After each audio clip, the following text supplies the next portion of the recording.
அடுத்து நாம் பண்ணக்கூடியது மச்சாசனம். மச்சம்னா மீன். இந்த ஆசனத்தை செய்கிறப்ப மேலிருந்து பார்த்தா மீன் மாதிரி தெரியும், அதனால் இதுக்கு மச்சாசனம் அப்படின்னு பேர்.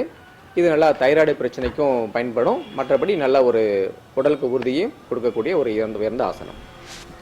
ஃபஸ்ட்டு பத்மாசனம் போடுறோம்.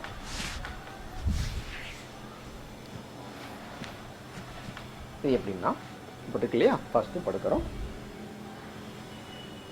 கை எப்படி வச்சு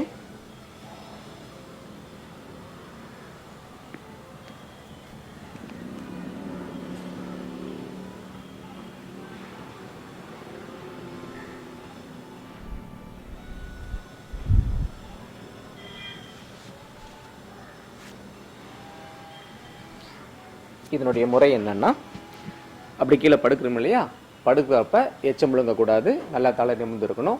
பின்னாடி தலை தெரியணும், அதாவது கண்ணுக்கு தொடர்ந்து பார்த்தோம்னா பின்னாடி தலை தெரிஞ்சுதுன்னா நீங்கள் நல்லா வளைஞ்சிருக்கீங்க அப்படின்னு அர்த்தம்.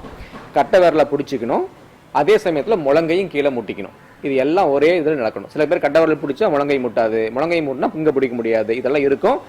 எப்படி வருதோ அப்படி முதல்ல செய்யுங்க. எடுத்த உடனே அந்த அளவுக்கு வரணும் அப்படின்னு முயற்சி பண்ணணும் அவசியம் இல்லை. இந்த பொசிஷனுக்கு வந்தாவே போதுமானது. சரிங்களா? இப்போ இதுக்கு மாற்றாசனம் ஒன்று இருக்குது, அதுதான் சர்வாங்காசனம். எப்பெல்லாம் இந்த ஆசனம் பண்ணுறோமோ கூடவே அதுவும் பண்ணணும். எந்த ஒரு மாற்றாசனம் பண்ணாமல் ஒரே ஆசனத்தை மட்டும் பண்ணக்கூடாது. தெரிஞ்சு முழுசாக மாற்றாசனம் பண்ண போகிறது சர்வாங்காசனம். முதல்ல படுக்கிற முறை இப்படி இடது பக்கம் திரும்பி படுக்கிறோம். சர்வாங்காசனம் அப்படின்னா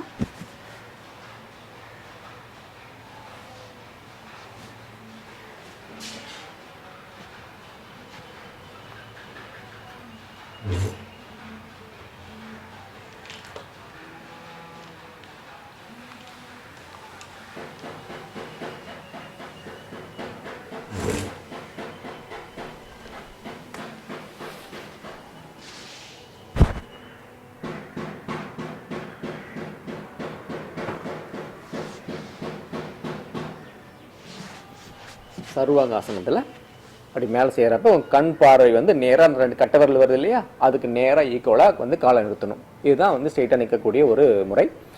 அது மச்சாசனம் பண்ணால் அதுக்கு மாற்றாசனம் சர்வாங்காசனம். மச்சாசனம் என்ன பண்ணோம், கழுத்தை நல்லா பின்னாடி வளைச்சோம்.